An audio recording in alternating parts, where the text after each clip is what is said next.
তো আমি শাশ্বতে চলে এসেছি আরও একটা নতুন মিনি ব্লগ নিয়ে। তো এটা হচ্ছে আমার দার্জিলিং সিরিজের লাস্ট ভিডিও আর 4th ডে ভিডিও।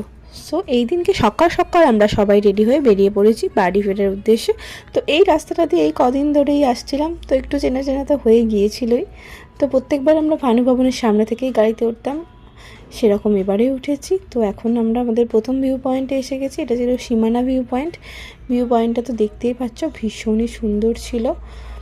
তারপর আমরা এখান থেকে চলে গিয়েছিলাম আমাদের নেক্সট ভিউ পয়েন্টে, যেটাও ভীষণ সুন্দর ছিল। তো শেষবারের মতো এই রাস্তা দিয়ে যাচ্ছি। মনটা তো ভীষণ খারাপও লাগছে, আবার ভালো লাগা তো আছেই, কারণ বাড়ি ফিরবো। তো এই রাস্তা দিয়ে এসে আমরা এখন চলে এসেছি নেপালে। মানে শুধু আমাদের সবার ভোটার কার্ড চেক করে আমাদের নেপালে ঢুকতে দিয়ে দিয়েছে। এখানে এসে আমরা নেপালের এই ভিউ পয়েন্টটা এসেছিলাম, যেটা ছিল খুবই সুন্দর। আর এই বিশাল বড় একটা ওখানে বুদ্ধা মূর্তি ছিল, আর ওখানে ফটোস তোলার জন্য একটা স্পেশাল জায়গাও ছিল, সেখানে ফটো তুলে নিয়েছি। আর চারিদিকটা এতই ফটোর মতো সুন্দর ছিল যে ছবি তো তুলতেই হতো। অসাধারণ সুন্দর বিউটি।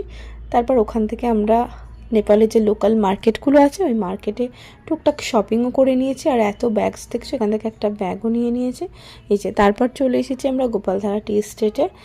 তারপর এখানে বেশ স্ট্রাগল করেই আমরা নেমেছি চা বাগান দেখতে। এই যে এখানে আমরা ট্রেকিং করে করে নামছি চা বাগানে, আর গিয়ে তো তার সৌন্দর্য অসীম। খুব সুন্দর ভিউ ছিল, একদম পাহাড়ের কোলে গিয়েছিলাম। তো ভীষণই ভালো লাগছিল। আর মিঠি ওখানে গিয়ে ভীষণই মজা করেছে। ও তো চা পাতা তুলতে শুরু করে দিয়ে। তো আমরা চা বাগান থেকে চলে আসি সোজা মিরিকে আমরা লাঞ্চ করে নিয়ে চলে এসেছিলাম এখানে একটু ঘুরতে। এখানে তো খুব সুন্দর লাগছিল দেখতে চারিদিকটা। আর আমরা পার্কে এবারে ঢুকিনি, এখানে পাশে একটা পার্ক ছিল, সেখানে মিটি একটু খেলছে।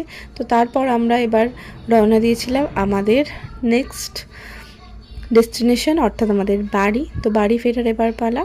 তো এই রাস্তা, এই সৌন্দর্য তো মিস করবোই, আবার খুব তাড়াতাড়ি ফিরবো পাহাড়ে। সো আজকের মতো টাটা।